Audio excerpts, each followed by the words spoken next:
The location is the Philippines, in the dense, suffocating jungle of the early 1950s.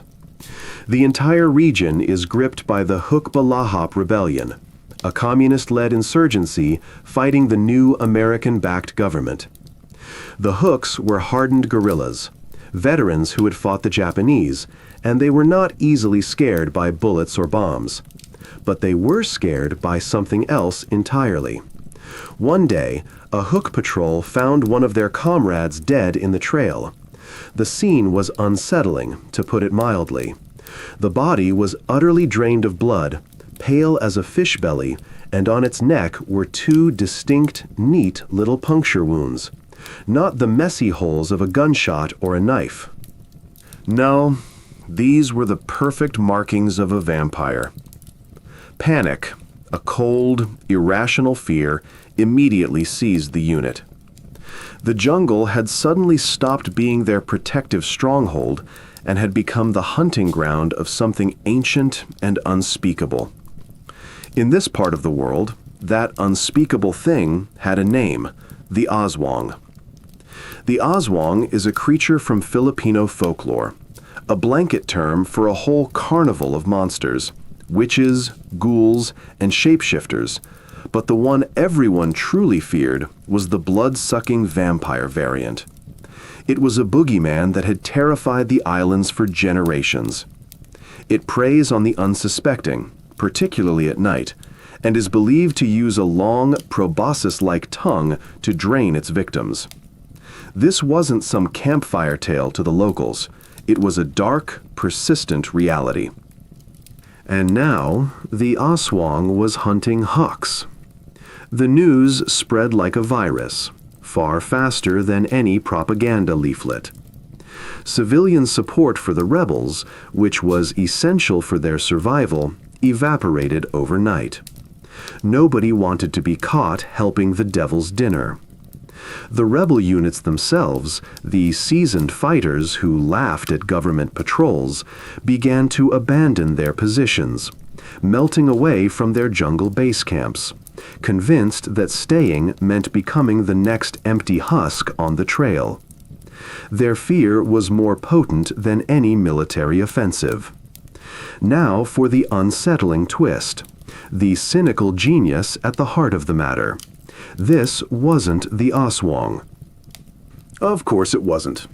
It was the calculated, pioneering work of psychological warfare, orchestrated by an American officer named Edward Lansdale. Lansdale was an unusual figure to be running a counterinsurgency. He was an Air Force officer who, before joining the military intelligence world, had worked in advertising. Think about that for a moment. He was essentially an ad man for the Cold War, and he understood better than anyone that to truly change behavior, you didn't fight people's beliefs, you weaponized them. Lansdale and his team, operating out of what would eventually become the CIA, didn't try to teach the Filipinos that the Aswang wasn't real. They did the exact opposite. They went deep into the provinces, studying the local superstitions, taking notes on what truly made these people shiver. They began to broadcast rumors that the mythical creature had returned to the hills, and that it was hunting those with evil in their hearts, a handy designation for the rebels. And then came the big move, the act of staging that unforgettable crime scene. Lansdale's team, a specialized combat Psy-War squad, kidnapped a rebel fighter on patrol, quietly, in the dark. They took the soldier out, killed him, and then, with meticulous theatrical brutality, they staged the whole scene. They punctured his neck with 2 holes, then, and this is the key detail, they drained the body entirely of blood. They hung him upside down to ensure every last drop was gone, making him look exactly like the victim of the local vampire legend. Finally, they left the gruesome, bloodless corpse to be discovered by his comrades at dawn. When the Huks found their friend, the rumors they'd heard suddenly solidified into terrifying, concrete proof. This wasn't enemy soldiers. This was the Aswang. The fear didn't just rattle them, it broke their entire camp. The whole unit reportedly fled the region, utterly convinced that the supernatural was coming for them next. It was a monstrous act, carried out in a cynical, calculated way. But it worked. The operation helped crush a pivotal Hook stronghold simply by leveraging a terrifying piece of local folklore. The vampire myth, the universal fear of the dead walking and feeding on the living, was, in the 1950s, not just a chilling story. It was a potent psychological force, one that was successfully weaponized in a real-world conflict. The lesson was learned, and it's one we're still grappling with today. Sometimes, the scariest monster is the one we create ourselves. We're going to rewind the clock now, moving from the political machinations of the Cold War to the confusing terror of the 18th century. We are heading deep into the Balkans, specifically to Austrian-occupied Serbia around the year 1725. This wasn't a staged operation by a cynical intelligence officer. This was a genuine, full-blown public health crisis, a vampire epidemic that was officially documented by educated European bureaucrats. If the Aswang was a weapon of war, this was a force of nature. The trouble started quietly in a small village called Kiselyevo. A local man, a peasant named Petar Blagojevich, had died. Nothing suspicious, just a man meeting his unfortunate end. But shortly after he was put in the ground, the deaths started. 9 other villagers died over the course of a week, and they all had a single, chilling detail in common. On their deathbeds, they claimed that the recently deceased Blagojevich had returned. He had visited them in the night, and he had throttled them in their sleep. Now, to a modern mind, this sounds like a mix of disease and shared delusion, but to the villagers of the time, this was fact. They knew what was happening. Their first death had returned from the grave as a vampire. The sheer panic drove them to demand immediate action. They were terrified. The local magistrate, finding himself suddenly in charge of a supernatural crisis, reached out to the proper authorities, the Imperial Austrian administration, who, let's face it, were probably hoping to just collect taxes and avoid anything involving the genuinely undead. The Austrians, being Enlightenment-era bureaucrats, were skeptical, or at least they tried to be. But the villagers were absolutely insistent. They threatened to abandon the village entirely, or worse, to take matters into their own hands and simply dig up the grave themselves, which probably wouldn't have gone well for anyone involved. An imperial official named Frombald, an army surgeon, was reluctantly sent to oversee the situation. You can imagine his mindset. Another day, another stack of paperwork, and now I have to go out into the middle of nowhere to supervise a peasant riot about a blood-sucking fiend. Honestly, the things I do for the Empire. Frombald arrived, and, against his better judgment, agreed to the exhumation of Petar Blagojevich.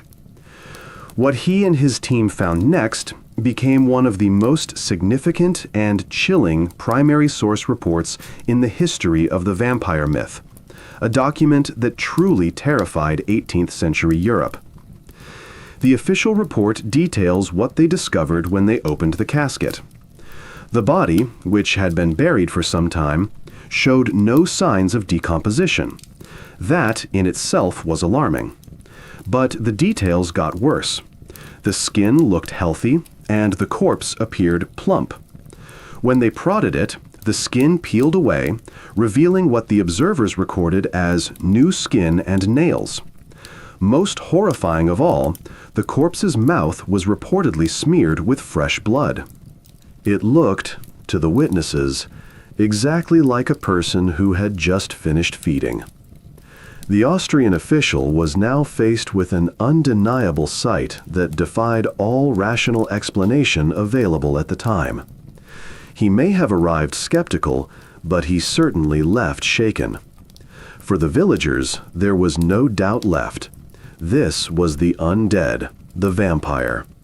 The remedy, according to their deep-rooted folk tradition, was swift and brutal.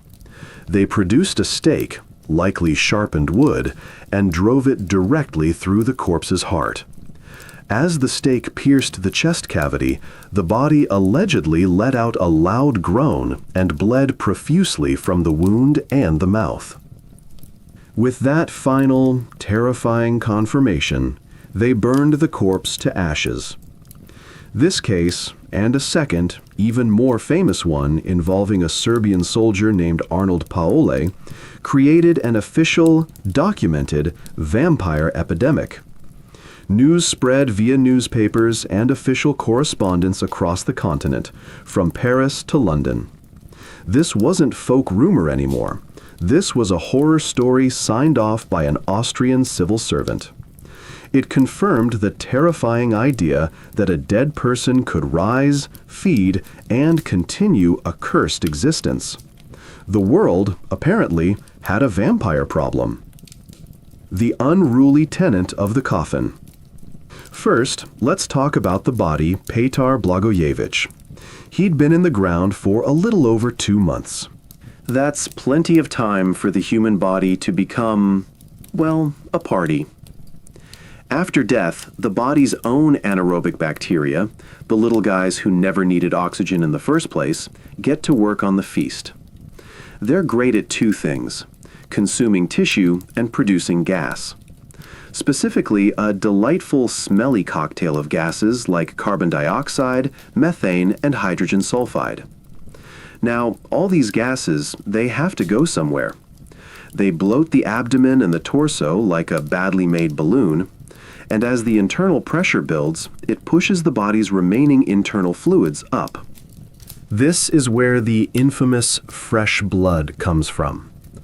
The gas literally forces sanguineous fluid up the esophagus and out of the mouth, pooling around the lips. To a terrified, uneducated villager, this looks exactly like the corpse has recently been feeding. It's just a matter of thermodynamics and a very messy internal pressure cooker. No monster, just biology. Then there was the groaning. When the stake was driven through the chest, or when the Austrian official Frombald's men first started manipulating the corpse, they were pushing on that gas-filled torso. Imagine squeezing a squeak toy, but the squeak toy is a very dead peasant. The pressure forces that trapped, putrid gas up through the trachea and past the vocal cords. The result is a post-mortem gasp or moan. It's the ultimate punchline from beyond the grave, and it scared the wits out of everyone present. It's also a perfect example of a phenomenon where the cure appears to confirm the disease. If you stake a vampire and it groans, well, obviously, you just killed a vampire. The vampire's manicure and rosy glow. But what about the reports of new skin and nails? This is perhaps the simplest piece of the puzzle, and the easiest to misinterpret in a panic. The skin you see on a recently deceased body will begin to undergo what is called skin slippage. The outer layer of the skin, the epidermis, detaches from the dermis beneath it. When that top layer peels off, it can look like a glove. The underlying tissue is fresher, sometimes even slightly pink or rosy, which is a perfect stand-in for a vampire who's been drinking well. No one stopped to think that an 8-week-old corpse shouldn't have been that well preserved anyway. They just saw a fresh layer of human wrapping. And those dreadful, elongated fangs, the evidence of a true bloodsucker? Again, pure biology and a little dehydration. As a corpse dehydrates, the gums and surrounding facial tissues retract. It's the same phenomenon that makes the fingernails appear longer on a corpse. The soft tissue around the nail bed has pulled back. The teeth, especially the canines, which are naturally pointier than the incisors, will suddenly appear much more prominent and terrifying. It's less about a hellish mutation and more about the body slightly shrinking around its most rigid parts. The vampire, then, is essentially a dried-out, gassy, peeling husk that looks menacing only because the beholder is convinced they're staring at an agent of the devil. The perfect storm of terror. The truth is, these cases became epidemics because they fed into a profound, terrifying cultural vulnerability. People in this era didn't have thermometers, they certainly didn't have microscopes, and they had absolutely no clue how the human body worked after the heart stopped beating. Everything was a miracle or a curse. Add to that a very real societal fear of being prematurely buried, a fear so intense they were inventing safety coffins with bells and breathing tubes, and you have the perfect recipe for a supernatural frenzy.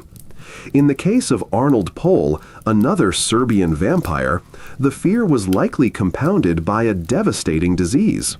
The mysterious cluster of deaths that followed his supposed undeath bears all the hallmarks of a rapid, fast-moving infection, possibly anthrax or even a virulent strain of typhus. But when you have no science to name the disease, and you see the first body you dug up looking like a freshly fed monster, you don't call a doctor, you grab a stake. The Austrians, to their credit, were trying to be rational, but they were standing in a field of confirmation bias so strong they couldn't see the natural, if gruesome, facts. The vampire myth, in its earliest form, wasn't a story of supernatural evil. It was just a lack of pathological understanding, cleverly disguised by Mother Nature's most revolting science experiment. You can't blame them, really. Who would want to believe that the dead don't just lie down quietly? They say that superstition belongs to the Dark Ages, to uneducated villagers in the remote Balkans, or to cultures grappling with the very basics of human anatomy. What business does a centuries-old terrifying folk cure have in the modern world? The answer, as it turns out, is the United States of America in the late 19th century. We're not talking about some backwater time capsule where the news never reached. This was America during the age of industrialization. People were using telephones, electricity was lighting up cities. Yet, in the quiet, rural corners of New England, people were digging up their own dead and performing rituals that would make the most hardened Serbian peasant blanch. The villain this time was not an official document or a religious fear. The villain was a disease, consumption, what we now know as tuberculosis, the unseen predator. Tuberculosis was, to put it mildly, a horror show. In the 18th and 19th centuries, it was one of the leading causes of death in the Northeast, particularly in densely populated areas. It was a slow, agonizing process. The sufferer would waste away, losing weight dramatically, which is why it earned the ominous name consumption. They would cough, often bringing up blood, and turn pale with sunken eyes, symptoms that perfectly mapped on to the image of a body being slowly drained of its vitality. The real problem was its relentless, devastating pattern. One family member would die, and then, a few months or a year later, another one would fall ill, then another, spreading through the family like a curse. To the terrified, powerless survivors, it looked exactly like the first person to die had returned from the grave. Not necessarily as a caped figure with fangs, but as a kind of spectral entity, a vampire, feeding on the life force of their kin from beneath the earth. This is what brought us to the doorstep of the Brown family farm in Exeter, Rhode Island, in 1892. The case of Mercy Brown. The Brown family was being systematically destroyed. The mother, Mary Eliza, died first in 1883. A few years later, an older daughter, Mary Olive, was claimed. Finally, the disease took 19-year-old Mercy Lena Brown in January of 1892. The surviving father, George Brown, a man who had lost his wife and 2 daughters, was watching his only son, Edwin, grow weaker by the day. He was desperate. And desperation, as we know, makes for very bad science. Under intense pressure from the terrified neighbors, who were absolutely convinced one of his deceased family members was sucking the life out of Edwin, George reluctantly agreed to an exhumation. On a cold day in March 1892, they went to the family plot. They dug up the bodies of Mary Eliza and Mary Olive, but, as expected after several years, they were suitably decomposed. The neighbors looked disappointed. Then they opened the coffin of young Mercy, who had only been dead for about 8 weeks. She hadn't even been properly interred yet, having been kept in a wooden receiving tomb over the frozen New England winter. That detail, the freezing cold, is important. The unthinkable tonic. What they found, according to the official report, was a body that appeared virtually unspoiled. Mercy's corpse showed remarkably little decomposition. More alarmingly, when they cut her open, there was still liquid blood in her heart and her liver. Now, a doctor on the scene tried to explain, very calmly, that the cold winter air had effectively refrigerated the body, and that blood can certainly remain coagulated in a corpse.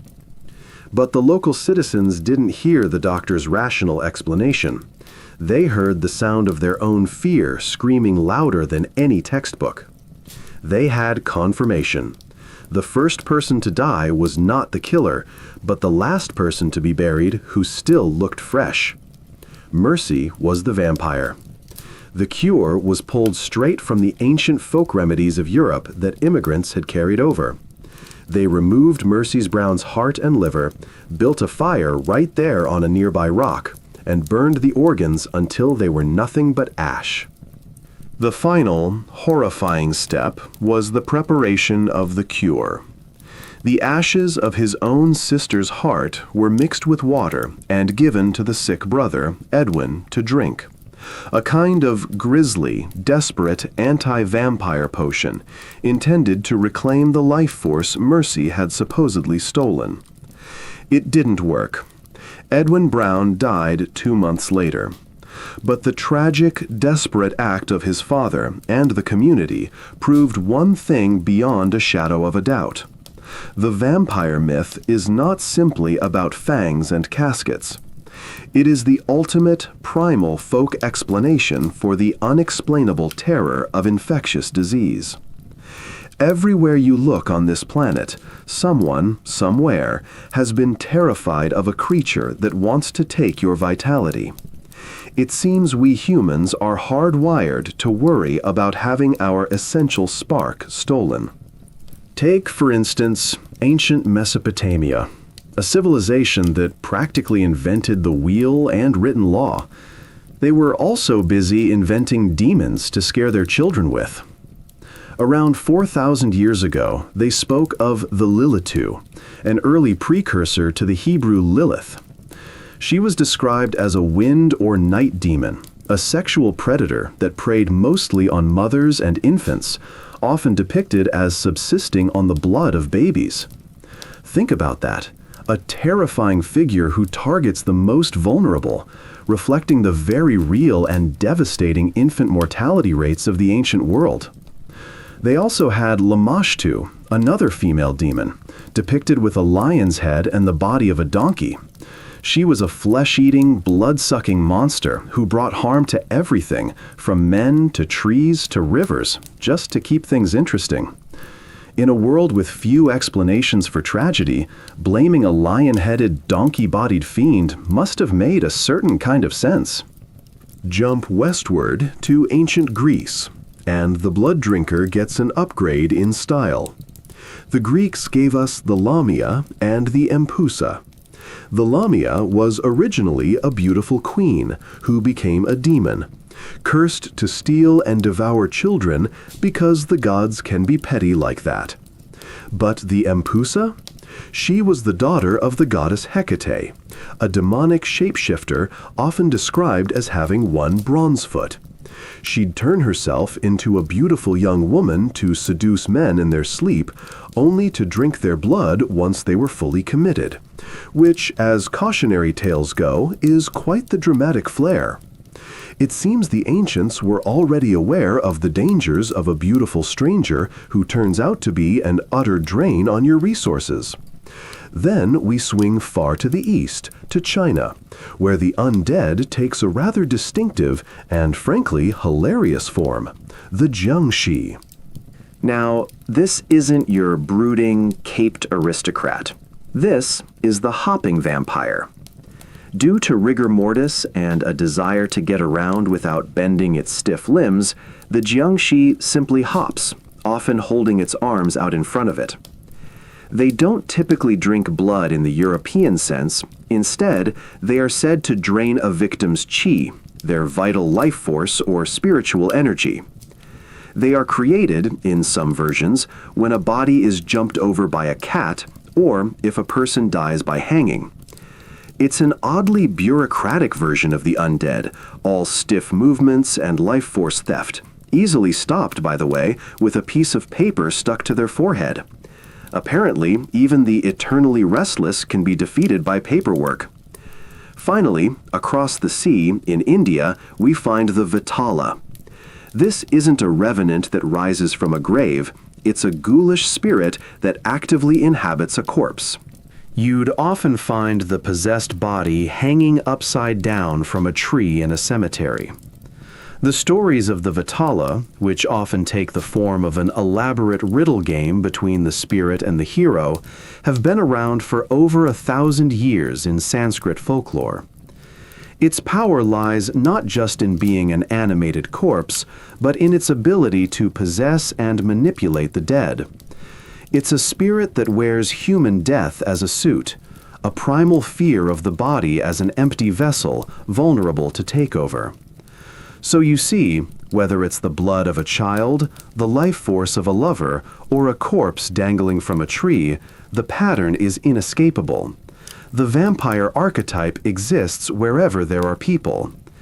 It is a universal shorthand for the mysterious loss of vitality, a desperate personification of disease, fear of the dark, and the chilling thought that something or someone is actively feeding on your limited time on this earth. And that, more than anything, is why this myth simply refuses to die. It begins on a rainy night in Geneva, inside a villa filled with laughter, brandy, and the smell of damp parchment. The year is barely relevant. What matters is that a small group of young romantics, restless, brilliant, and slightly unhinged, decided to tell each other ghost stories to pass the time. Out of that storm came two creatures that would haunt the world for centuries, Frankenstein's monster and the vampire as we know him. John Polidori, the quiet physician in the corner, was not supposed to change history that night. He was there as the traveling doctor to Lord Byron, the celebrity poet whose charisma could light a room and ruin lives in equal measure. Byron, being Byron, told a fragment of a tale about a mysterious aristocrat who feeds on the living. Polidori, nursing a bruised ego and possibly a hangover, took that spark and wrote The Vampire. What he created was not the peasant ghoul of folklore, swollen and filthy, but a gentleman, a predator in silk. Lord Ruthven, Polidori's vampire, was everything Byron was, and perhaps everything Polidori hated about him: charming, cold, magnetic, and utterly self-absorbed. He kills without remorse, seduces without love, and leaves behind ruin in impeccable clothing. If vampires before this had been the unwashed dead, Ruthven was the refined parasite of high society, a creature who drinks your blood and complements your decor. The irony, of course, is that Polidori's own life unraveled much like one of his stories. His book was a sensation, published under Byron's name by mistake, or perhaps by cunning publisher's design. Polidori's protests were ignored, and the world believed the great Lord Byron had written The Vampire.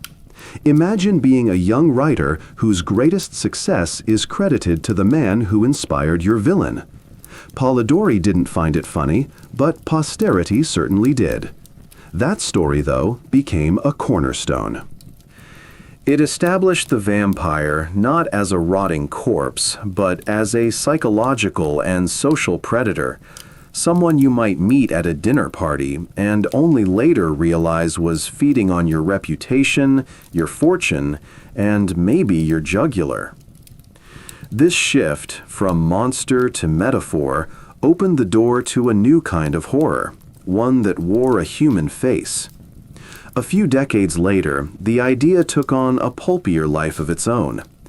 Cheap serials called penny dreadfuls flooded the streets of Victorian London, offering a weekly fix of shock and scandal for the price of a beer. Among them was Varney the Vampire, a sprawling and absurdly long saga, over 800 pages if you ever feel like testing your endurance.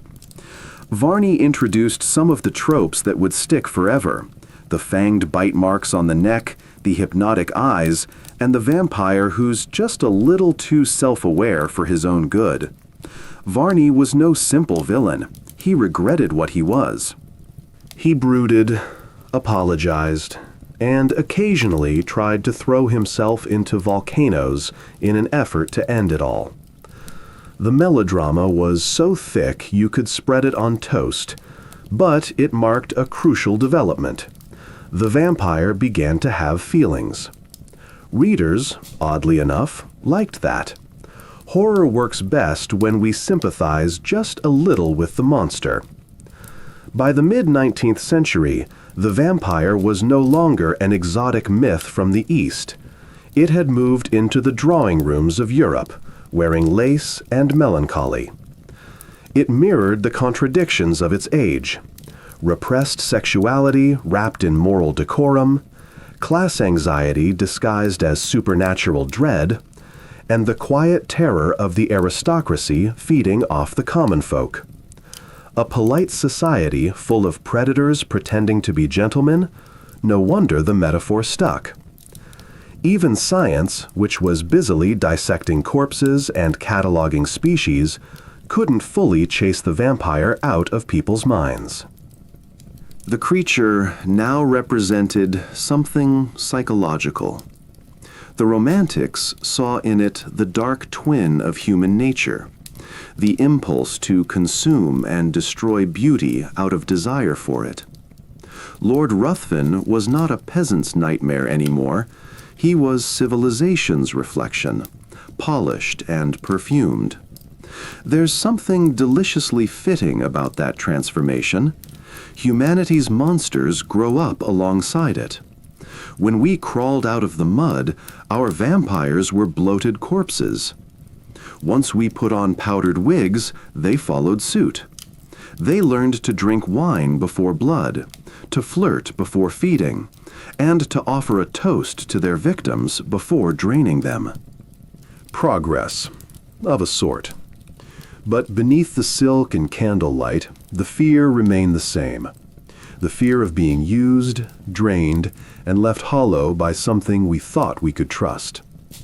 That's what made Polidori's invention so enduring. He didn't just give the vampire a face, he gave it manners, intelligence, and a touch of tragedy. He made it one of us. In a way, the creature's elegance was its camouflage. You can run from a monster in the woods, but how do you escape one who looks like your friend, your lover, or your idol? Every era since has reinterpreted that paradox, but the roots go back to that stormy night in Geneva and a young doctor with too much imagination and too little credit. The vampire had entered the salon. It would never leave again. It begins not with a scream, but with a whisper, the rustle of pages in a dimly lit study, the scratching of a pen, and the faint smell of mildew and candle smoke. A theater manager named Bram Stoker is at his desk, balancing ledgers by day and writing one of the most enduring nightmares in history by night. When Dracula finally emerges into the world, it feels less like a book and more like an infection, quietly slipping into the bloodstream of modern culture. Stoker was no aristocrat, no tortured poet like Byron. He was a meticulous civil servant with an imagination too big for office life. Working for the famous actor Henry Irving at London's Lyceum Theatre, Stoker spent years surrounded by dramatic gestures and Gothic sets, enough inspiration perhaps to populate a few lifetimes' worth of nightmares. Out of that world of stage shadows came Dracula, a novel that stitched together folklore, science, and the unspoken anxieties of an empire that was starting to look over its shoulder. The Count himself was an elegant chimera, part ancient warlord, part predator, part foreign invader. Stoker gave him a title, a castle, and a mailing address in Transylvania. But what made him terrifying wasn't his origin. It was what he represented, a refined, calculating embodiment of everything the Victorians feared might slip across their borders, racial, moral, or otherwise. This wasn't a corpse clawing from the grave. This was the East arriving at the gates of the civilized West, with perfect diction and very sharp teeth. People love to connect Stoker's vampire to the historical Vlad the Impaler, the 15th century Prince of Wallachia. Vlad had a reputation for decorating his countryside with skewered enemies, an early form of landscape art that didn't catch on, thankfully. But the truth is, Stoker knew little about him beyond the name Dracula, which simply meant son of Dracal, or dragon. The link is more marketing than history, a touch of borrowed menace for a writer eager to make his monster memorable. The novel itself is a curious hybrid, part travelogue, part detective story, part fever dream. It's told through letters, diary entries, telegrams, a mosaic of voices slowly piecing together the mystery of a man who is both everywhere and nowhere. At the center is Count Dracula, polite and sinister, old and ageless, offering Jonathan Harker a glass of wine he never drinks himself. The reader, of course, knows why. But beneath the capes and coffins, Dracula is less about monsters and more about the crumbling of control. Victorian society prided itself on order, moral, sexual, imperial. The Count represents the invasion of chaos, foreign influence, feminine desire, disease, and death, all wearing the mask of sophistication. He doesn't conquer with armies, but with intimacy. A bite on the neck replaces a declaration of war. Nowhere is that clearer than in the novel's treatment of women. Lucy Westenra, the innocent socialite, becomes a kind of sexual parable gone wrong.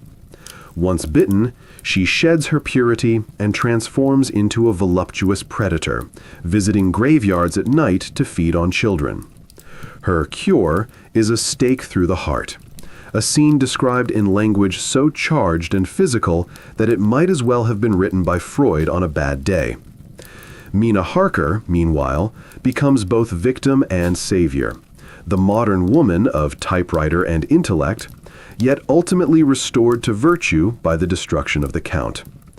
In Victorian terms, everyone ends up where they belong, though it takes a shocking amount of blood to get there. Stoker's timing was perfect. The novel arrived at the twilight of the 19th century, when science and superstition were uneasily cohabiting. Germ theory was replacing miasma, but fear of contamination, moral or biological, was everywhere. Vampirism, in this context, is a metaphor with teeth, an infection that spreads through desire. The Count's victims don't just die, they change. They crave what he craves. It's not just death they fear, it's transformation. There's also the uneasy hint of empire in decay. Britain's global dominance was beginning to wobble, and the idea of an other coming to feed on the mother country resonated deeply. Dracula isn't content to lurk in his castle. He ships his boxes of earth to England, sets up property in London, and starts networking, long before LinkedIn, mind you. It's reverse colonization, the colonized striking back through myth. And yet, despite all its darkness, Dracula is strangely addictive. Stoker's prose may creak with Victorian stiffness, but his imagery is unforgettable. The ship Demeter drifting into Whitby Harbor with a dead crew and a monstrous passenger below deck. The wolves howling outside Castle Dracula. The Transylvanian landscape, all superstition and fog. It's Gothic tourism at its finest, a haunted Europe for readers who never left their sitting rooms. When the novel first appeared, reviews were mixed. Some dismissed it as a melodramatic potboiler. Others sensed something more, a story tapping directly into the bloodstream of modern fear. Over time, that second group was proven right. Dracula became the template for every vampire story that followed. The fangs, the coffins, the aristocratic menace, they all trace back to Stoker's meticulous imagination. It's easy to forget how radical the idea was. A monster not born of hellfire, but of hunger and loneliness. Dracula isn't evil for sport, he's simply compelled. In him, immortality is not a gift, but a sentence. He survives forever, yes, but forever in isolation, hunted, unlovable, and forced to consume life just to feel alive. That tragedy is the secret ingredient. It's why the vampire keeps returning, century after century, wearing different faces but whispering the same seduction. Bram Stoker never lived to see his creation become an icon. He died modestly, his book a slow-burn success. But what he unleashed has never slept since. Every flickering shadow, every movie villain in a cape, every story that mixes desire and death owes something to that Irish clerk who looked into the darkness of his age and saw, quite literally, himself reflected there.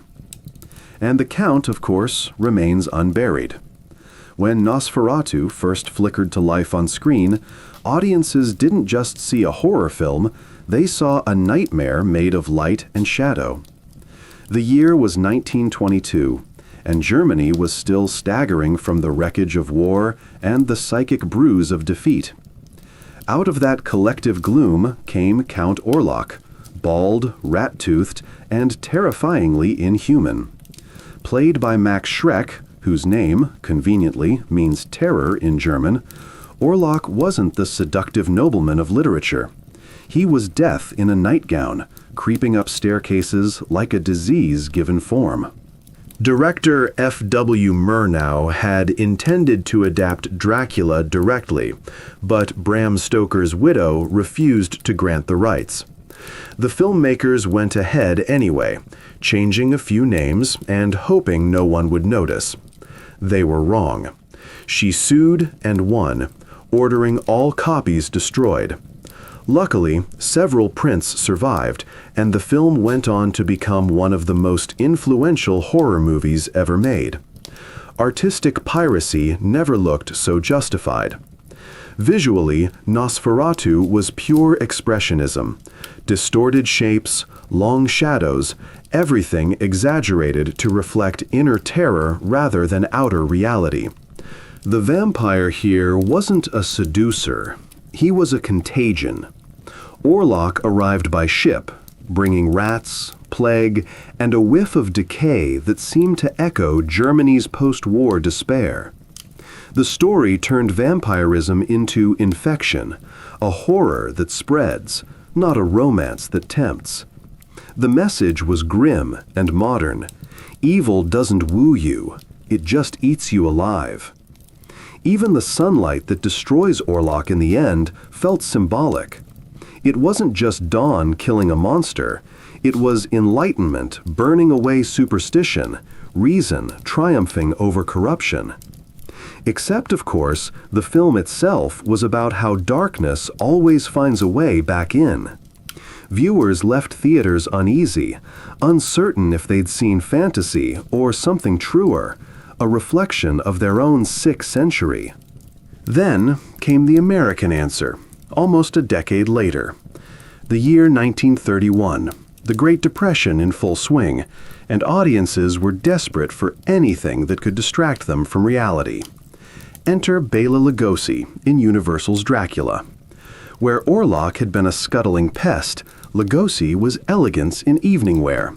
He moved like silk, spoke with a mesmerizing Hungarian accent, and had eyes that seemed to glow even without lighting effects. In a world of breadlines and broken dreams, here was a monster with impeccable manners and a castle. Lugosi's Dracula didn't have blood, bats, or much violence. It didn't need them. The horror was in the suggestion. Women fainted at his stare. Men stammered, and the audience couldn't look away. When he said, "I never drink wine," the pause did more work than any special effect could. His Dracula wasn't about death. He was about control. Hypnotic, exotic, dangerous. He embodied everything polite society pretended not to want. The success of Dracula turned Universal Pictures into a powerhouse and spawned a cinematic bloodline that still hasn't died.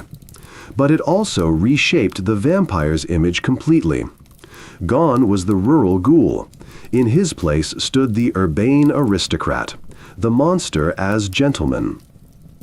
The cape, the medallion, the accent, all became standard vampire attire for the next half-century. It was as if the myth had received an upgrade, from muddy grave to penthouse suite. Behind the scenes, though, Lugosi's story was less glamorous. Typecast and struggling with addiction, he became trapped inside his own legend. He was buried wearing the Dracula cape, a final, sad symmetry between actor and role. The vampire had devoured its creator once again. The 1931 film also carried the fingerprints of director Todd Browning, a man who understood the grotesque beauty of outsiders. His Dracula was all about repression, the unspoken desire, the polite horror of wanting what you shouldn't. Even the set design contributed. Long corridors, deep shadows, vast spaces that swallowed sound. You could almost feel the emptiness of a world drained of warmth, every inch of it whispering that something cold was watching from the dark. As cinema evolved, so did the vampire. But Nosferatu and Lugosi's Dracula remain the twin poles of the legend. One a plague, the other a seduction. Between them lies the entire modern image of the creature, disease and desire fused into a single, unforgettable figure. Looking back, it's strange how these two films, one illegal, one iconic, didn't just define horror, they mirrored the times that birthed them. Nosferatu was born of fear, fear of death, of war, of contagion. Dracula was born of longing, for power, for escape, for forbidden pleasure. Looking back, it's strange how these two films, one illegal, one iconic, didn't just define horror, they mirrored the times that birthed them. Nosferatu was born of fear, fear of death, of war, of contagion. Dracula was born of longing, for power, for escape, for forbidden pleasure. Different decades, different nightmares, same hungry shadow behind the curtain. And somewhere, deep down, the audience understood. They weren't just watching monsters, they were watching mirrors. The vampire on screen was elegant, ancient, unstoppable. In a world collapsing from its own mistakes, that kind of immortality didn't seem like such a bad deal. The vampire had found its stage, its voice, and its cape. And once the lights came up, humanity never looked quite the same again. By the late 1950s, the vampire was starting to look a little tired. The black and white creature of the early films had become a polite museum exhibit, more of a Halloween decoration than a real menace.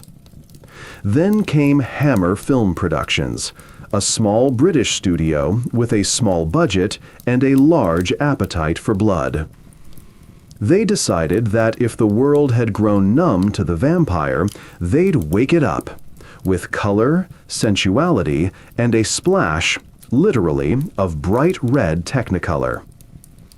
Their weapon was Dracula, retitled Horror of Dracula in the US, released in 1958.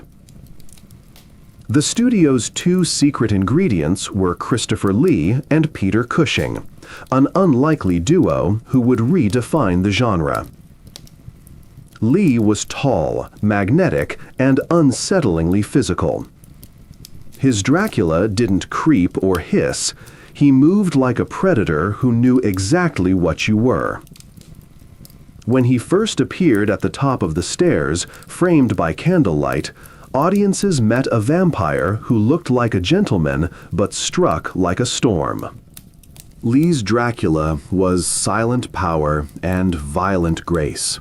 When he bared his fangs, they gleamed like surgical instruments, precise, inevitable, and a little too intimate. The blood wasn't the dark syrup of earlier films. It was shocking red, vivid and fresh. For the first time, death in a vampire film looked like life turned inside out. The censors gasped. Audiences cheered. Opposite him stood Peter Cushing's Van Helsing, the ideal counterpoint, brainy, composed, and armed with faith and rationality. Their duels became a moral ballet, science and order battling passion and chaos. When Van Helsing leaped onto a table, tore down the curtains, and let sunlight annihilate Dracula, it wasn't just a victory for good. It was one of cinema's most perfectly timed examples of just in the nick of time. Hammer didn't stop there. They understood something fundamental. Horror is never just about fear, it's about desire. Their vampires were seductive in ways earlier generations hadn't dared to show. The women who fell under Dracula's spell weren't merely victims, they were portrayed as awakening, even liberated. Critics called it scandalous, ticket sales called it genius.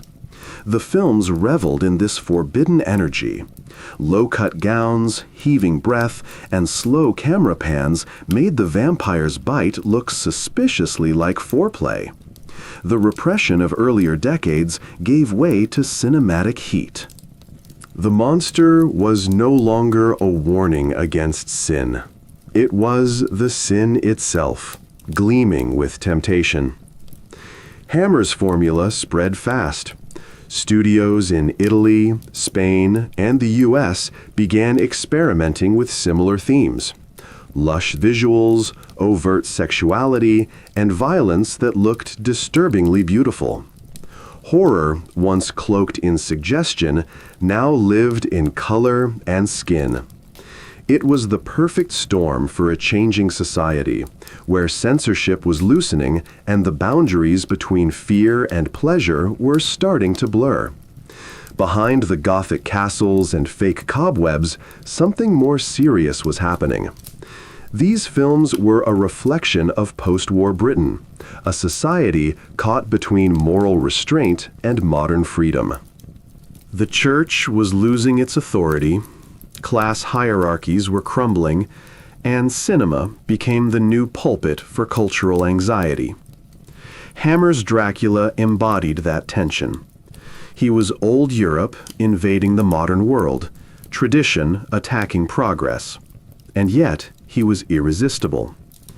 Christopher Lee grew to resent the endless sequels, but each one carried its own cultural echo. The later films pushed the character into stranger territory. Dracula in modern London, Dracula resurrected by satanic cults, Dracula as metaphor for addiction and repression. The quality wobbled, but the imagery endured. The red eyes, the fangs, the sudden violence, they burned themselves into the DNA of popular culture. It's hard to overstate Hammer's influence. Without those bold splashes of crimson, there would be no Interview with the Vampire, no True Blood, no Blade. Hammer didn't just bring Dracula back. They gave him his body again, his hunger, his sensuality. By the time the 1970s rolled around, the studio's formula had become its own cliché. But the damage, or rather the transformation, was done. The vampire was no longer a whisper in the dark. He was the dark, unapologetically beautiful and dangerous. Hammer's legacy is that it made the monster human again. Not the pale, doomed intellectual of the 1930s, but a creature of appetite, muscle, and blood. The camera loved him, the audience feared him, and deep down, everyone wanted to be him. The aristocrat of death had finally learned to live a little. She was born into the dark, but in her own way, she made the darkness speak. Anne Rice's turning point was to let the vampire be the storyteller, and with that, the predator became the protagonist. That shift in Chapter 10 is what we trace, the rise of the Byronic anti-hero, the sympathetic monster, the creature burdened by immortality and haunted by conscience. It begins with Interview with the Vampire. Rice doesn't open with the horde descending, nor with a terrified village. She opens with Louis, already undead, recounting his life to a reporter, as though the vampire needed to explain himself. That framing change is deceptively simple, but it flips the power. Suddenly, we lean in. We listen. We understand. In a novel published in 1976, she reoriented the vampire from outsider to narrator. Lewis is our lens. He is not a mindless carcass feeder, but a being racked by guilt, longing, regret, and the constant hunger. His voice is remorseful, melancholic, often weary. He's tired of the centuries. He despairs at the violence he must commit. Here is the monster who thinks, who questions, who mourns his own lost humanity. That inner world hadn't been allowed much room in earlier vampire fiction. In Dracula, the Count was mysterious, frightening. You didn't get so intimate with his loneliness. Rice invites that intimacy. Then there's Lestat, charismatic, wild, defiant. If Louis is the soul in torment, Lestat is the ego that embraces immortality. He thrives on excess, on style, on appetite. He relishes power. He dresses beautifully. He provokes. He speaks with flair. Lewis sometimes describes him as a snob of the undead. Their dialectic, Louis the introspective, Lestat the indulgent, is the emotional engine of the story. That tension is central to the Byronic anti-hero. The hero is flawed, often morally compromised, consumed by inner contradictions. Claudia, the third in their strange family, deepens that complexity. Trapped in a child's body forever, Claudia embodies desperation. She demands agency, she rebels, she turns on her makers. Her conflict is both external and internal. How do you reconcile being immortal but powerless? The dynamics among Louis, Lestat, and Claudia are more than horror. They're a perverse family, locked together by blood, betrayal, devotion, and resentment. Rice even borrows from the lexicon of religion, guilt, sin, salvation. Her background, growing up Catholic, wrestling with faith and doubt, seeps into the text. For her vampires, damnation is more than myth. It is an existential condition. The darkest moments are not the killings, but the awakenings.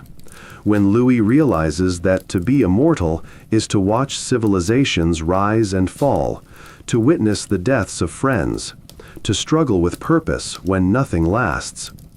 It's not all despair. There is cruelty, yes, but also beauty. Rice frames violence as ritual, as intimate exchange, not sanitized, not glamorized, but weighty. The act of feeding becomes a metaphor for power and vulnerability. You may recoil, but you also feel the pull. Her prose is lush, sensual, layered with smell and touch, color and decay. She doesn't flinch from the physicality of the vampire's existence. This shift, the monster as victim, the predator as poet, resonated. It opened the floodgates for sympathetic vampires everywhere. After Rice, vampires could carry heartbreak and existential dread, not just terror. You could root for them. You could grieve for them. You could hate them and love them in the same breath. In some ways, she didn't invent the sympathetic vampire, but she redefined it. Others had flirted with it, but she made it central, made it compelling, made it sustainable across dozens of books and decades. That mode allowed the vampire myth to evolve. It let the creature mirror the human condition. Immortality as isolation, power as burden, identity as fractured mirror. So in Chapter 10, the vampire story changes its subject. The question is no longer, how do you kill it, but what does it suffer?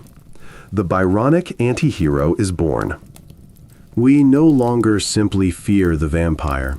We try to understand him, and in doing so, we discover how much of ourselves we see in the dark.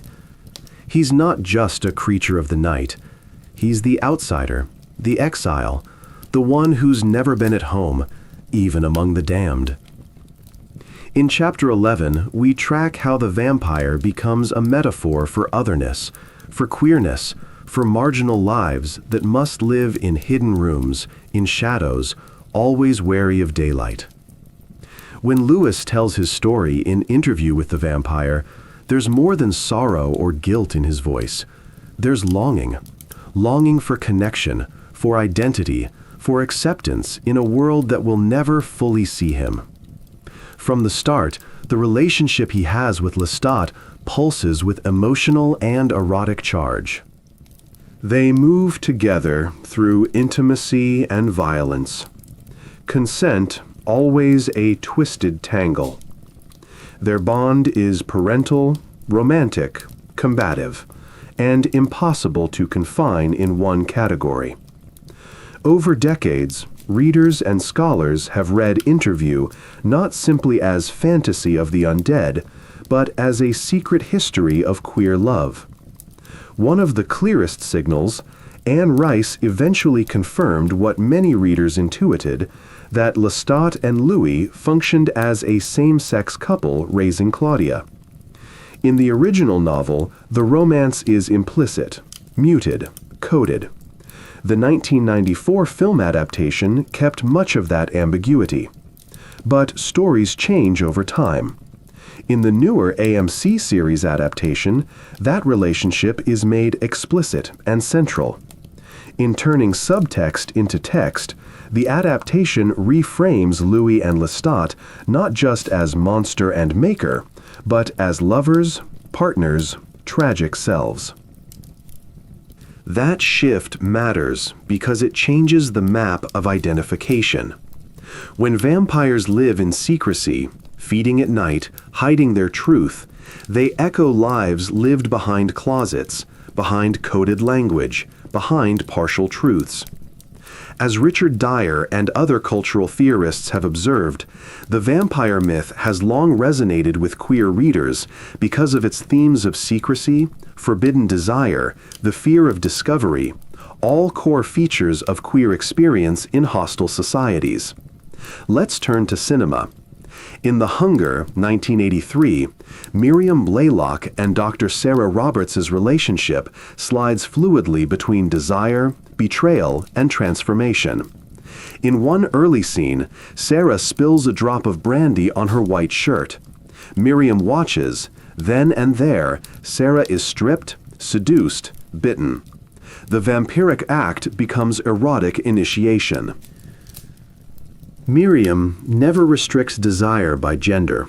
Her lovers are male, female, or both, which positions her not as a predator, but as someone challenging binary norms of sexuality. John, her centuries-old companion, played by David Bowie in the film, begins to decay prematurely. He pleads for release. In desperation, Sarah goes to Miriam, but Miriam's power holds firm. She locks John in a coffin alongside prior lovers, each trapped in a kind of living purgatory.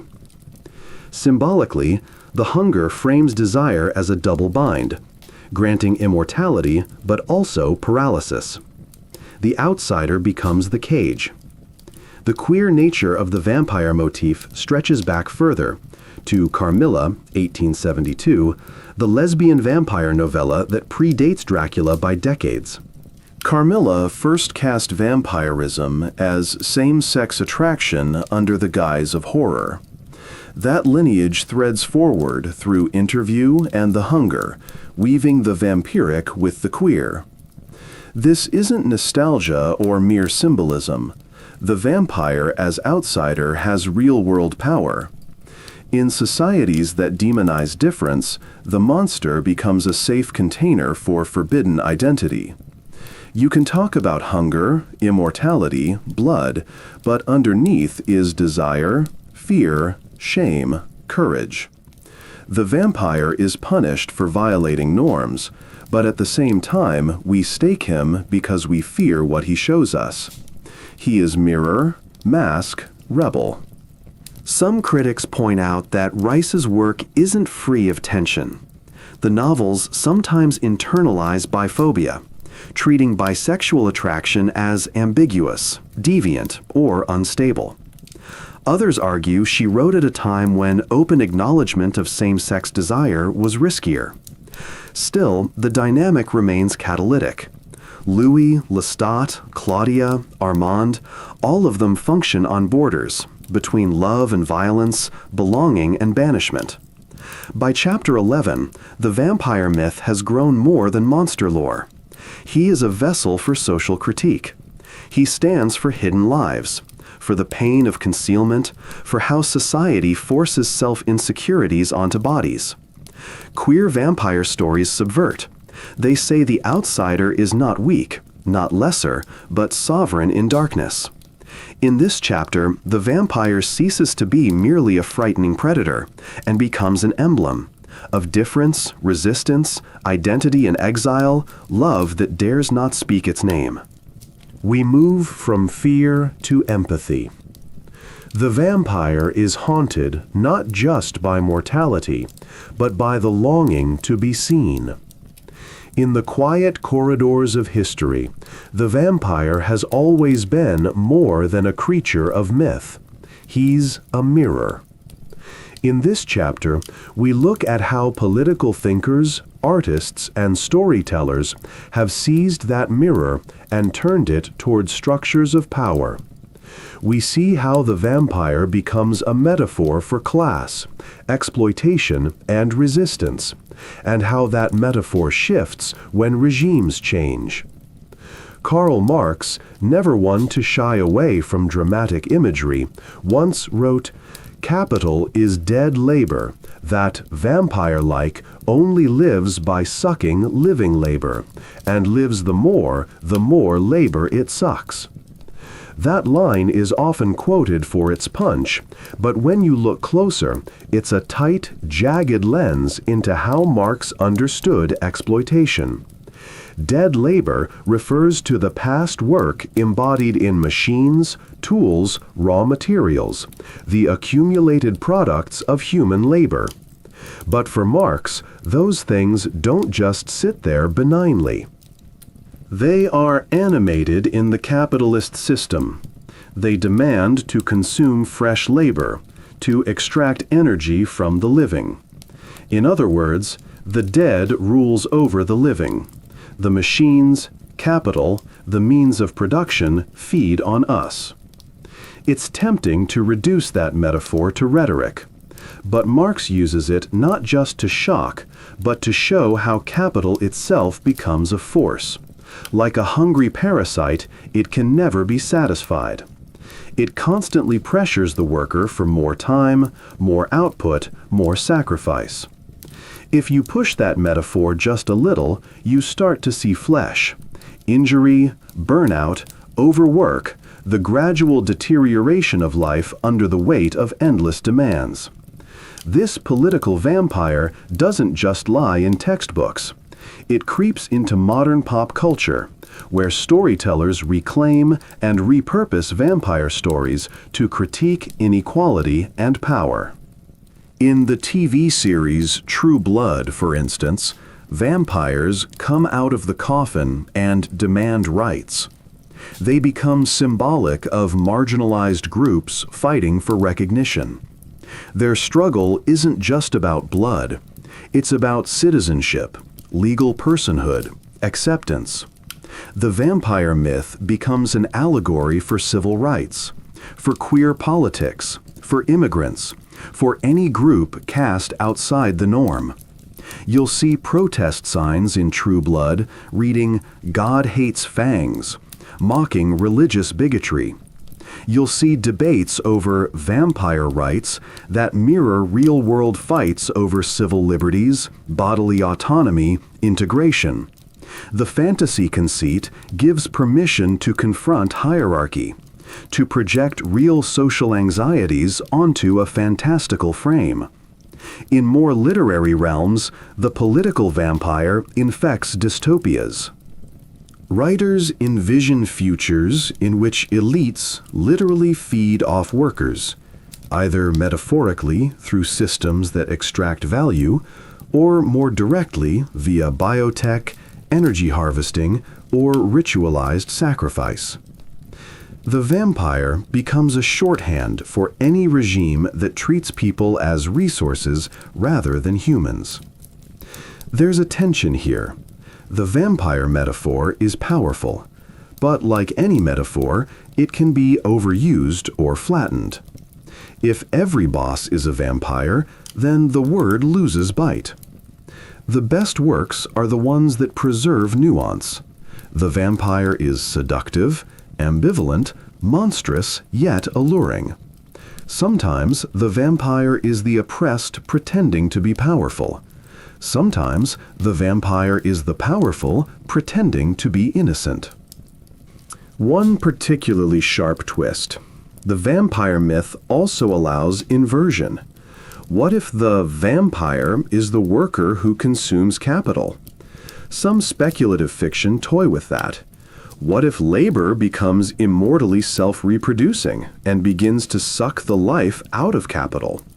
It's not mainstream, but it's the kind of thought experiment that reminds us metaphors are not cages. They can be turned inside out. In political art, the vampire has been used to criticize feudalism, colonialism, corporate oligarchy. In Latin America, for instance, some leftist writers portray foreign capitalists as vampires draining the land and its people. In such narratives, the vampire is a figure of extraction and parasitism, literally sucking minerals, labor, life from colonized territory. That frames economic imperialism in visceral moral terms. Because vampires are creatures of risk and secrecy, the metaphor also aligns with clandestine power. Think of secret societies, shadow governments, the elites pulling strings behind closed doors. The vampire's nocturnal realm is a handy stand-in for hidden influence. When people say they're the real vampires, they often mean those who profit unseen, invisibly. As regimes change, so does the vampire figure. In a socialist or post-capitalist framework, the vampire might be reinterpreted. Is there danger that oppressed groups themselves become new feeders, reproducing inequality in the name of justice? That possibility haunts revolutionary narratives. The vampire metaphor warns, power corrupts, and even liberators can become monsters. A final note. Using the vampire as a political metaphor forces us to remember that myths are living. We don't just retell old stories, we remake them for our time. When a writer or filmmaker puts a vampire in class conflict, they ask, who's at the coffin's foot? Who is feeding? Who is fed upon? The answers change as our world changes. And so we leave this chapter, not with closure, but with a question. In our world, which structures are the vampires? Whose work sleeps under our skin, drawing on our living energy? The myth invites that question. Whether we answer it softly or loudly, it's a question worth facing, because behind every myth lies a shadow of truth. Bella Swan's arrival in Forks is like someone stepping into a myth without knowing the rules. She moves from her familiar world into rain, pines, and a family of vampires who claim to be different. But that very claim, we don't drink human blood, sets the stage for a new version of the vampire myth. In Twilight, the monster becomes a love interest, and the terror is postponed. Edward Cullen is mysterious, almost spectral, pale, silent, and burdened with his secret. The more the story insists on his goodness, the more suspicious the myth becomes. A vampire that's pure, celibate, and self-controlled. That's not the gothic predator. That's the aspirational fantasy. Readers are invited to believe he's the safe monster. He's the creature that won't devour you. That core twist turns the vampire from danger into desire. Where Bram Stoker's Dracula threatened Victorian order, Edward seduces it. He embodies restraint rather than predation. That shift is what made Twilight a lightning rod. It rewrote the contract between monster and reader. In doing so, it transforms horror into romance. That transformation carries contradictions, some sharp enough to bleed through the idealized surface. Critics have pointed out that Bella's voice often lacks agency. She waits, she yearns, she lets Edward's decisions dominate. In gender critiques, Twilight is often cast as retrograde. The abstinence baggage, the implied purity, the withholding of sexual choice. The monster is tamed by love, but at what cost to her freedom? Race and privilege also haunt the narrative. Edward's whiteness, his social capital, his wealth, they're rarely questioned. They function as default morality. Meanwhile, Jacob and the Quaalude are coded as other, animalistic, natural, emotional, less refined. Some analysts see this as a kind of colonial allegory. The civilized vampire, white, aristocratic, contrasted with the wild shapeshifter rooted in native land. The love triangle is not just between girl, vampire, and werewolf, it's a layering of race, class, culture. Yet, fandom complicates all of this. Teen and adult readers grabbed the world, re-articulated it, challenged it, reclaimed it. Some wrote queer/fiction between Edward and Bella, or between peripheral characters. In that space, the stories became more subversive than the originals. The myth was no longer fixed. It shifted in reader hands. Twilight invited participation, and the audience responded by rewriting the rules. True Blood dramatized the vampire struggle as civil rights. Fangs out in daylight, rights, persecution. In Twilight, that political layer is subtler. The vampires are hidden, assimilated, elite. Their problems are emotional, existential. They negotiate a place within human society rather than overthrowing it. The monster integrates rather than revolts. Toward the later books, the stakes broaden. Hybrid children, ancient vampire councils, cosmic laws. The romance persists, but so does the tension between utopian love and structural power. Edward and Bella's union is seen as the apex, the absolute. In that framing, the vampire myth becomes a fantasy of transcendence. Love conquers death, difference rules. But the rule book is always there. The Twilight myth endures not because it's perfect, but because it's malleable. It gave readers permission to want the monster, safely, purely. It allowed teenage anxiety, romantic longing, fear of difference, all wrapped in glittering darkness. Even those who mock Twilight recognize its staying power, the images, the mood, the ache. 2 decades after the first book, it still lives in fandom, in critique, in parody, in vampire suck, in memes, in breathless rereadings. What's interesting is that Twilight didn't kill the vampire myth, it reloaded it. The predator didn't disappear, but learned manners. It asked us to fall in love with the monster, but asked us, implicitly, to keep disturbing questions quiet. How far will you go for love? What do you sacrifice? Who decides who is safe and who is monstrous? In the teenage heartthrob vampire, Twilight gave us a mirror, a pale, private figure standing in rain-lit trees, brooding over a girl in a red hoodie. But the reflection changes when you hold it up to power, to race, to gender. The monster became beloved, and that is the real trick. They've been around so long that boredom has become their greatest predator. In Jim Jarmusch's Only Lovers Left Alive, the vampire finally retires, not to a coffin, but to a dimly lit room full of vinyl records, antique guitars, and literary ghosts. The monsters who once stalked castles now wander through the ruins of human culture, sipping blood from crystal glasses like disenchanted academics. It's an oddly tender apocalypse, quiet, melancholy, and faintly amused by its own absurdity.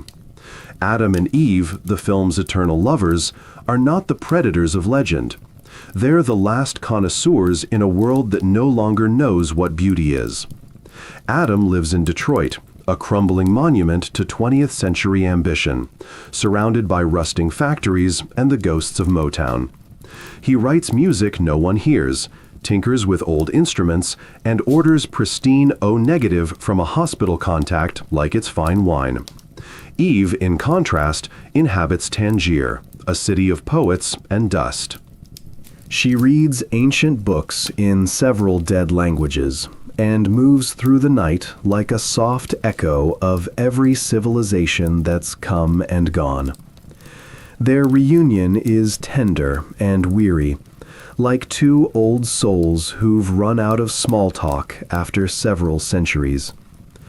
They reminisce about Byron and Shelley the way ordinary couples talk about mutual friends. They worry about pollution, not because of global warming, but because human blood is now contaminated by industrial chemicals. To them, humans are zombies, not out of cruelty, but resignation. Humanity, they think, has lost its taste, its rhythm, its music. For immortals who've seen Mozart and Tesla in their prime, scrolling through social media must feel like an archaeological dig through cultural compost. Jarmusch's vampires are essentially cultural archivists, the last keepers of meaning in a disposable age. They hoard knowledge the way dragons hoard gold.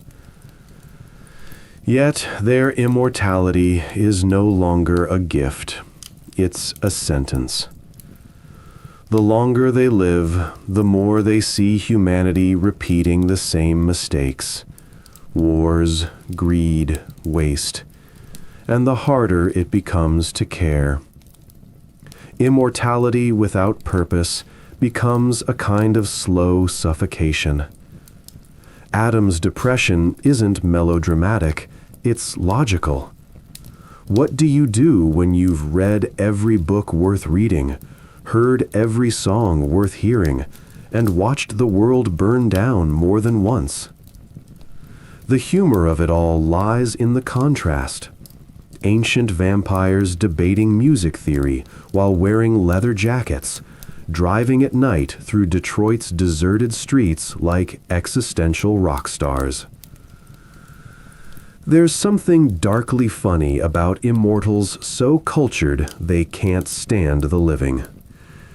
When Eve finds Adam brooding about suicide, with a wooden bullet, naturally, she treats it like a midlife crisis that's lasted since the Renaissance. Love, in this story, isn't a fiery passion, but a quiet endurance. It's the long conversation that never ends, even after the planet starts running out of reasons to stay awake. Beneath the film's slow, hypnotic rhythm is a sharp reflection on modern civilization. These vampires once drew inspiration from humans. Now they can only mourn them. Jarmusch fills the frame with decaying buildings, forgotten clubs, and echoes of music recorded on outdated media. The world looks drained. Of blood, yes, but also of vitality and imagination. It's a sly inversion of the myth. The vampires aren't feeding on humans anymore. They're surviving on the leftovers of our own decline. Yet, there's a flicker of irony in their despair. They might complain about the fall of culture, but they're still here, still dressing beautifully, still quoting Shakespeare, still savoring a good tune. Their cynicism is tempered by affection. They're like art historians who can't stop admiring a ruined cathedral even as the roof collapses. The film never mocks their melancholy. It treats it as a natural side effect of living too long in a world that keeps breaking your heart. There's a moment when Adam and Eve visit the empty neighborhoods of Detroit. The camera lingers on the remnants of an old theater, its velvet curtains rotting, its stage silent. Adam looks at it as though he's attending a funeral for an entire era. That image, two immortal beings mourning the death of art, says more about modern humanity than any speech could. It's not that vampires have changed, it's that the world has lost its mystery. But Jarmusch, sly as ever, doesn't leave us in total despair. When Eve persuades Adam to flee with her to Tangier, there's a pulse of renewed hunger, not for blood, but for experience. They may be tired, but they still crave the spark of existence. The closing scene, where they contemplate feeding again, isn't an act of cruelty. It's an affirmation that even the weary still choose life, however darkly. In this version of the myth, the vampire has become the ultimate philosopher. He's watched the rise and fall of empires, the invention and obsolescence of art forms, and the gradual pollution of everything pure. He's not running from death anymore. He's learning to live with the unbearable continuity of being. And that's the quiet tragedy of the immortal. Time doesn't heal. It corrodes. Yet, as long as there's a song left to play, a lover left to hold, or a drop of untainted blood left to sip, the old-timer keeps going. The vampire's final evolution, at least for now, isn't into a monster or a hero, but into a witness. Watching, remembering, slightly amused by the irony that the creatures we once feared for their hunger now pity us for ours. They call themselves real vampires, not the kind that turn to mist or sparkle in the sun, but flesh and blood people who walk the streets of New Orleans, Atlanta, London, and Berlin. To outsiders, it sounds like the setup for a late-night cable documentary, the kind with shadowy interviews and moody synthesizers. But this world is real, though far smaller and stranger than fiction ever dared to imagine. The so-called vampire community emerged quietly in the 1980s and 90s as early internet forums gave the hidden and the misunderstood a place to compare notes. Beneath the goth aesthetics and leather coats, some participants described a deep physical or psychological need to consume blood, just a few drops at a time, from willing donors. They called themselves sanguinarians. To them, it isn't a fetish or a game, it's maintenance. They claim that without regular feeding, they experience fatigue, migraines, or emotional imbalance. Science has never confirmed any biological mechanism for this, but the belief persists, and belief, as history has shown, can be its own powerful sustenance. Unlike the cinematic predators, real-life vampires are, on the whole, quite polite. They insist on consent, cleanliness, and medical safety. The community even developed a code of ethics known as the Black Veil, a kind of Gothic etiquette manual stressing mutual respect and secrecy. In cities like New Orleans and Atlanta, small groups still hold gatherings under dim lights, discussing energy work, philosophy, and occasionally where to get good sterile syringes. Some treat the practice as a spiritual discipline, others as a coping mechanism for a body that feels perpetually out of tune with the modern world. Then there are the psychic or energy vampires, people who believe they feed not on blood, but on the life energy or prana of others. They describe feeling drained or revitalized depending on who they're around, as if emotions were something one could inhale. The idea isn't entirely new. Ancient cultures spoke of vital energy under different names: chi, mana, ruach. Today's energy vampires simply reframe those old mystic concepts through the language of empathy and aura. To skeptics, it's psychology with fangs. To believers, it's daily survival. The media, of course, loves the sensational edge. The phrase vampire cult practically writes its own headline. In the 1990s, when Rod Ferrell led his so-called vampire clan in Florida, the story metastasized across tabloids. Ferrell, just a teenager at the time, murdered the parents of one of his followers and claimed to be a 500-year-old vampire named Visago. The press turned him into a blood-soaked archetype of teen rebellion gone feral. Yet his crimes had far more to do with narcissism and violence than with any authentic belief system. Within the real vampire community, he's viewed less as a dark messiah and more as a cautionary tale, a reminder of how easily myth can rot when ego takes over. Psychologists studying clinical vampirism, the compulsion to drink blood as part of a psychiatric disorder, have tried to make sense of the phenomenon. It's rare, often tied to trauma or identity confusion. Most cases, far from the romantic myths, are tragic and solitary.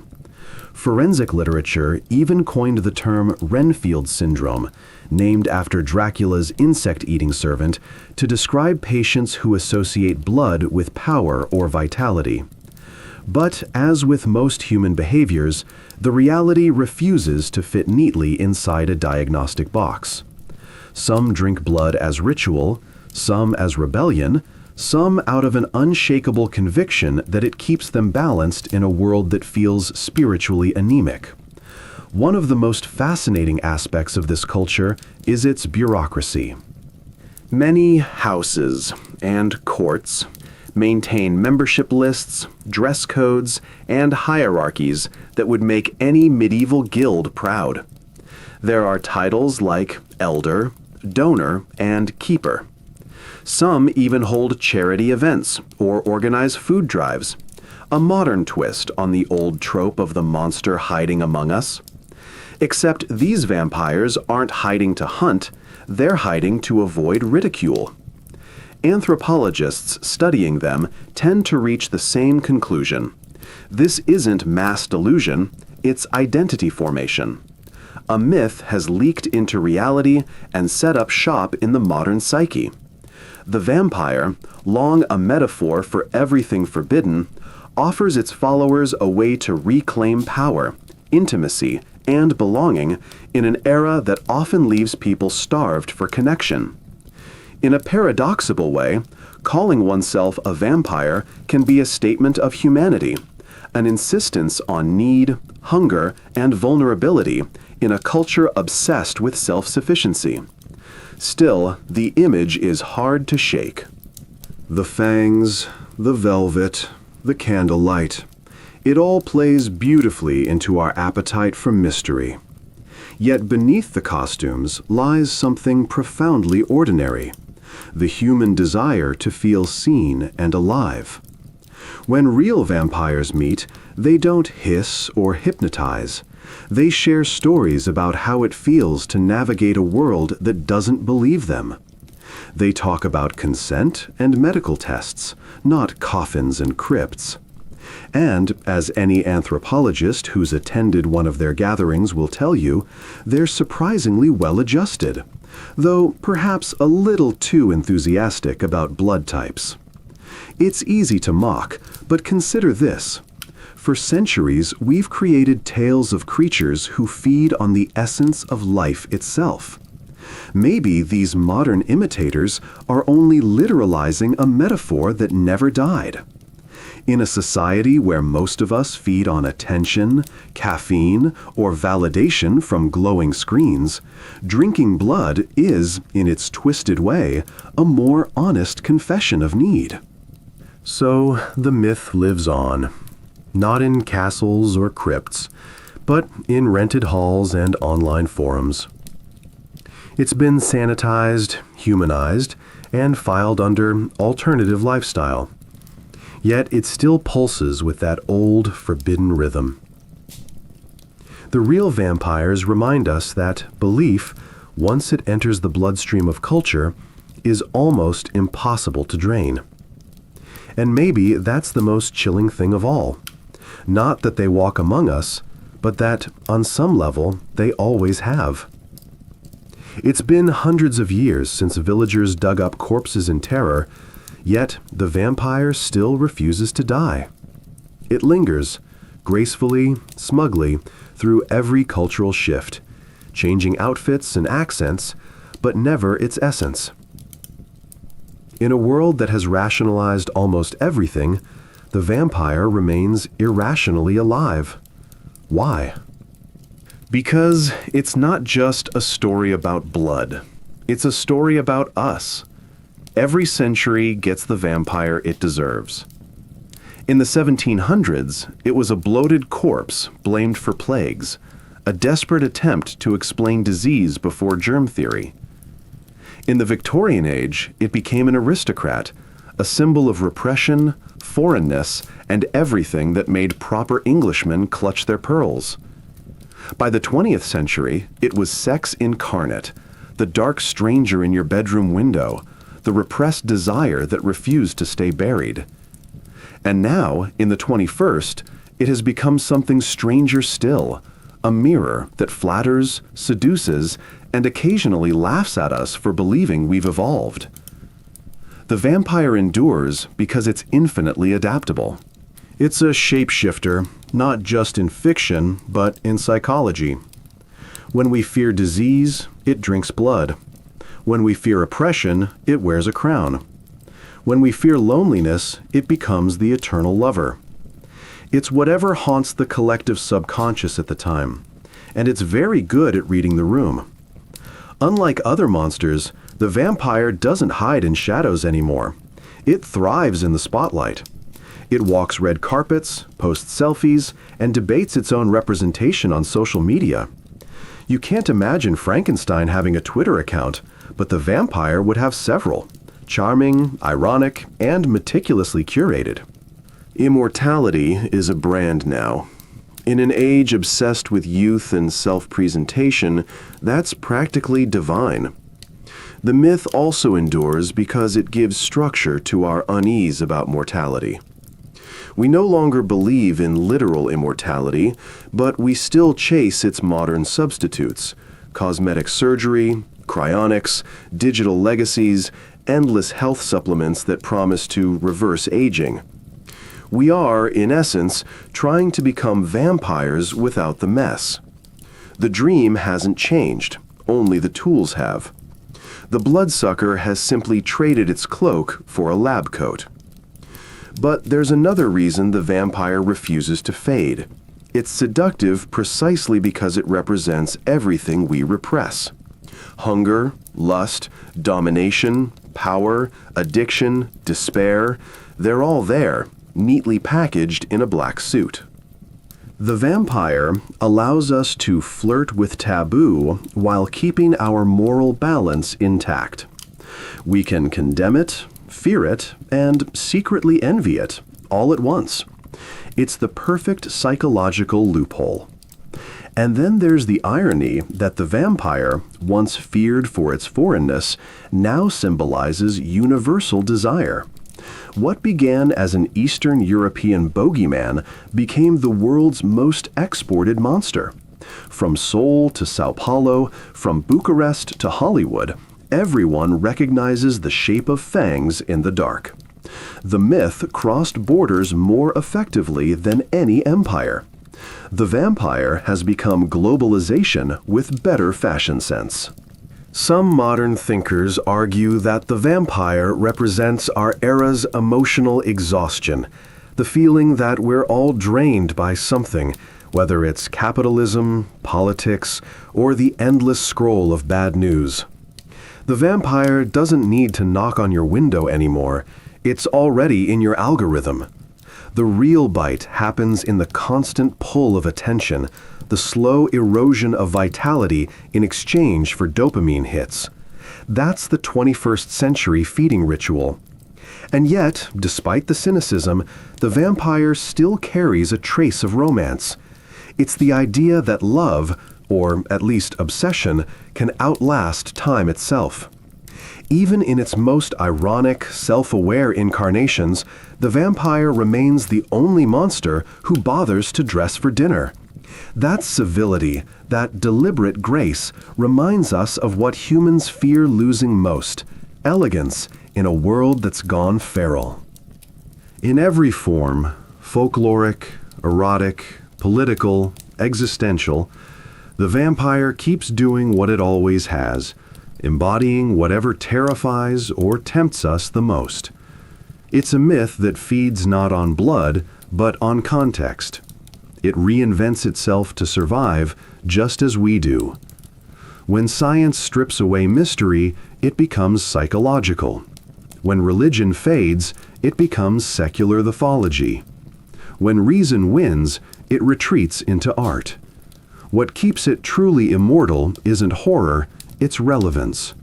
The vampire has been a metaphor for everything, from feudal oppression to late-stage capitalism.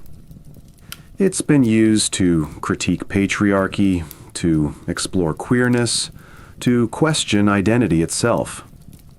Few myths have been so elastic, so willing to mutate with the times. Even its weaknesses, sunlight, garlic, crosses, feel like cultural relics now.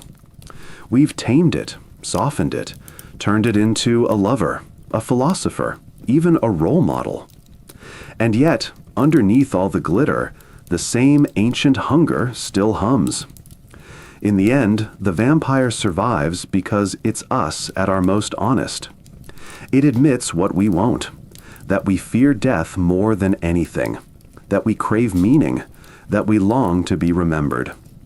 Every new story about vampires, whether drenched in blood or teenage angst, is a confession that we haven't made peace with mortality. The monster at the door is only our reflection in low light. So the vampire remains, eternal and adaptable, slipping through time with its knowing smirk. It outlasts kings, empires, and movie franchises. It survives ridicule, reinvention, and overexposure. When humanity burns itself out, the vampire will still be here, probably sipping something red, humming an old tune, and quietly amused that it's outlived its creators once again.